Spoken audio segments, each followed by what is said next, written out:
Hello，大家好，歡迎返嚟陽光財經，我係三里。標普指數今日升咗55.97點，升幅係0.83%。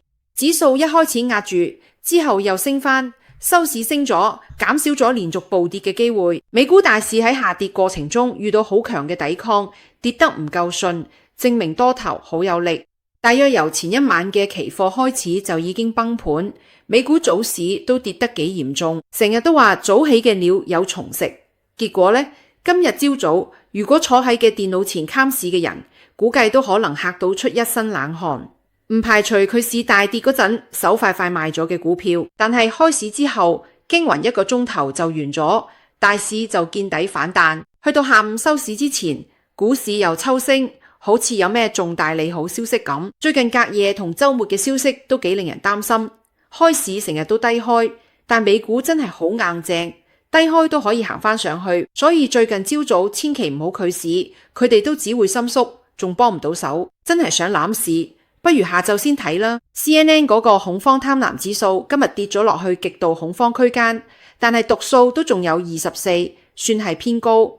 呢個即係話市場其實未去到極度恐慌嘅程度。呢個指數喺市場最恐慌嗰陣時可以跌到10以下嘅。舊年4月解放日股災嗰陣，恐慌貪婪指數最低跌到3，佢先至叫做極致恐慌。呢張圖就係恐慌貪婪指數過去一年嘅走勢。舊年有2次跌穿10，分別係4月同11月。我哋只要翻查翻舊年大市指數，就會發現4月同10月啱啱就係最低位。點解恐慌去到極致，股市反而會有絕佳嘅留底機會呢？因為市場就係咁樣運作，一定係物極必反，盛極而衰，周而復始。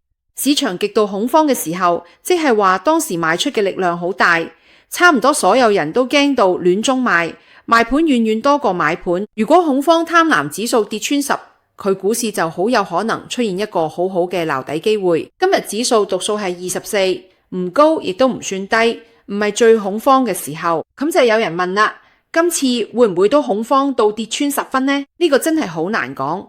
消息面主導嘅悲觀情緒都可以因為消息反轉而變得樂觀。消息係冇得預測嘅，得特朗普自己先知。仲有一個好扎心嘅事實，就係一旦恐慌指數跌到10以下，我估計所有人都會重複琴日嘅故事，亂咁賣貨，驚到唔識咁路。等到指數真係去到10以下，甚至5以下嘅人，大多數真係等到嗰一刻都未必夠膽入市買貨。摩根大通警告，標普500指數會因為戰爭從高位回調10%，預計下跌目標係6270分。阿德尼研究嘅經濟學家阿德尼被稱為華爾街預言家，咁大幅調高嘅經濟衰退嘅機會，認為因為戰爭，今年美國經濟衰退嘅機率高達35%。佢放棄咗對股市繼續上升嘅預期，認為股市再大幅飆升嘅機會淨係得5%。阿德尼警告，如果霍爾木茲海峽被封鎖，導致油價高企，市場可能會陷入類似70年代滯脹嘅經濟狀態，會係一個好頭痛嘅問題。今日朝早開市之後見底回升，有一個重要原因就係油價衝高回落，市場圍繞住油價、通脹預期、經濟滯脹、減息無望等等因素博弈，暫時對股票淡友同能源多頭有利。不過 G7 國家商討動用儲備油嘅壓低價格，之後又好似傾唔成，呢個消息令到油價嘅高位回落。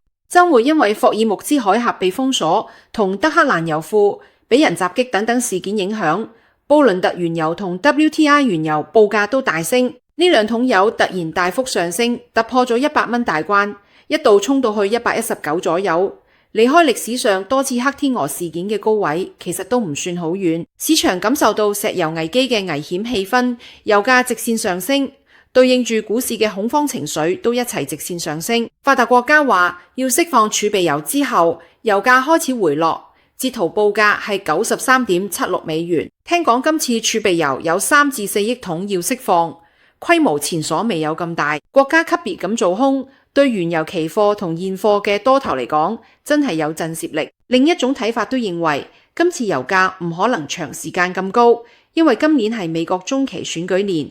如果特朗普政府喺下半年之前壓唔低油價，佢就真係錢包決定腦袋，選舉都會面臨壓力。特朗普口頭話4個星期內結束戰爭，佢講至少證明戰爭初期嘅係想快快手搞掂。喺伊朗封鎖霍爾木茲海峽呢招，真係一動就牽連全身，確實係殺手嘅。其實而家連歐洲國家都要一齊加入護航，估計嘅油輪都急到爆炸。雖然可以提心吊膽咁過海峽，但會唔會撞到水雷就真係冇人知。沙特阿拉伯同阿聯酋各自都有一條管道可以繞過霍爾木茲海峽，其中沙特嗰條嘢走向咗輸油管道，可以將本來經波斯灣嘅石油改道直接由紅海運出去。阿聯酋嗰條輸油管道就比較短，直接喺納曼灣上面嘅港口出海，都可以避開霍爾木茲海峽。呢兩條輸油管道起初嘅目的就係為咗防止霍爾木茲海峽被封鎖，加埋一齊每日可以輸送500萬桶石油。而家已經有25艘超級油輪改道去呢兩個碼頭裝貨，但係咁樣會削弱伊朗控制海峽嘅戰略意義，好容易引起無人機襲擊。如果管道俾人襲擊，戰爭拖延幾個月，油價突破歷史高位嘅可能性依然存在。佢最近股市博弈嘅主要線索就係油價，油價係咪就冇穩定落嚟？依家都仲未有確實結論，所以股市風險都仲存在。儲油罐裝滿咗，運唔出去，又冇地方擺，油田就會被逼停產。沙特已經開始關閉幾個油田，油田一關閉就會令每日產量減少200萬桶，而且將來要恢復生產，成本都會好高。另外有分析指出，除咗原油，液化天然氣嘅供應會更加緊張。全球有20%嘅液化天然氣都係經霍爾木茲海嘅運輸，唔同原油 LNG 大部分都係由卡塔爾出口，而卡塔爾上個禮拜因為無人機襲擊而停產，液化氣價格飆升。好彩而家嚟緊係夏天，如果唔係嘅寒冷國家嘅暖氣費可能會貴到飛起。佢未來就要喺能源價格點樣走。如果能源價格長期高企，而經濟增長同就業又下跌，咁宏觀經濟就會陷入滯脹，股市都會好波動。如果能源價格好快回落，喺戰爭嘅影響就會被限制喺一個可控範圍之內。一向看好股市，主力投資創新科技嘅 R 基基金最近居然警告話，人工智能領域嘅競爭會異常激烈。認為唔係所有公司都可以生存落去，生成式人工智能嘅蓬勃發展，最終可能會變成一場高風險嘅生存競賽，得少數公司先負擔得起留喺技術前沿嘅成本，失敗嘅公司就冇辦法建立可持續嘅商業模式，亦都冇足夠資金撐落去。2月嗰陣，軟件行業一齊被拋售，市場覺得 AI 代理會取代軟件，到時軟件公司可能會全軍覆沒。喺呢件事入邊，有間叫藍色貓頭鷹資本管理公司企喺嘅風口浪尖，因為佢哋錢應付投資者贖回，就索性停在贖回。因為佢嗰兩隻基金都係投資軟件行業嘅私募信貸，私人借貸，錢借咗出去唔可能隨時攞返。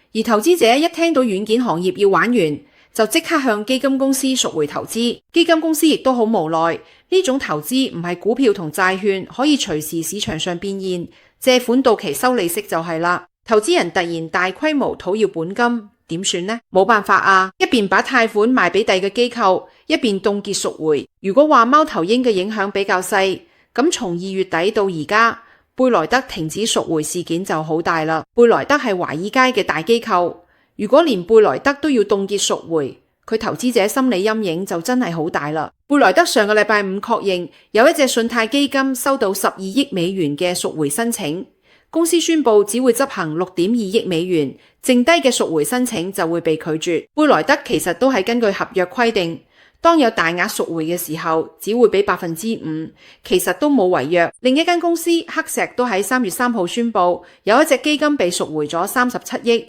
所以將贖回上限由5%加到7%，仲用嚟自有資金去舒緩贖回壓力。咁呢兩件事就反映咗信貸基金有巨額贖回風險，而且流動性嚴重不足。投資者一旦大額贖回，好容易引發連鎖反應。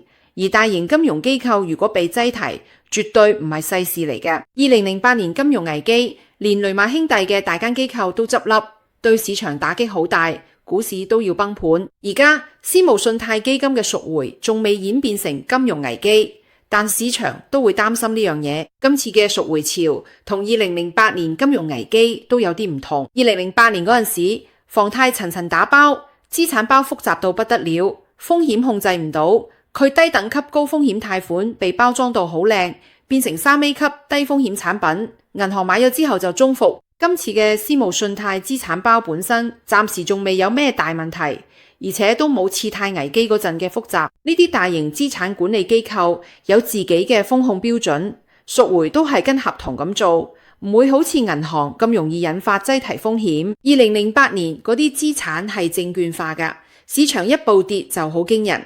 但今次嘅信貸基金值幾多錢，係資產管理公司話事，影響佢哋直接。雖然貝萊德、黑石同藍色貓頭鷹嘅贖回問題可能係一個風險點，但呢個風險未必足以演變成金融危機。今日存儲股上升，而且成交都幾活躍。SNDK 閃迪、美光 MU 成交量排前面，閃迪升咗11.64%，美光升咗5.14%，四隻存儲股都升咗。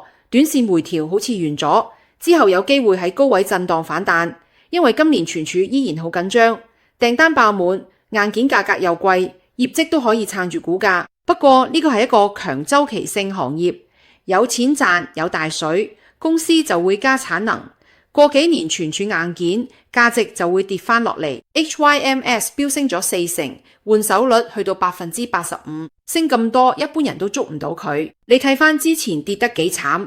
今日就算升咗40%，都仲未爬得翻出個坑。最有分析價值嘅係換手率85%，即係話之前點跌都死頂，今日升咗40%，有85%人即刻賣咗走人啦。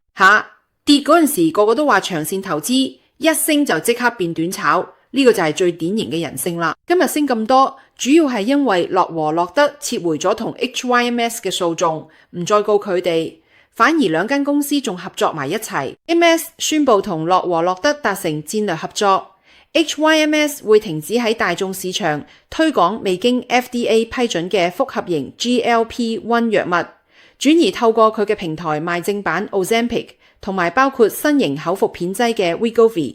一個消息就爆煲咗嘅淡友，我由上年下半年開始睇好嘅 Circle， 今日表現都唔錯。戰爭同高油價唔減息，對大部分行業都係負面影響，不過對 Circle 嚟講反而係好事。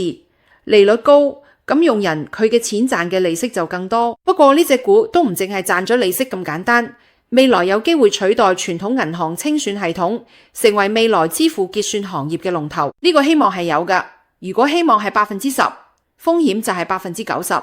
公開賬戶今日截圖淨值19萬，今日回升2591。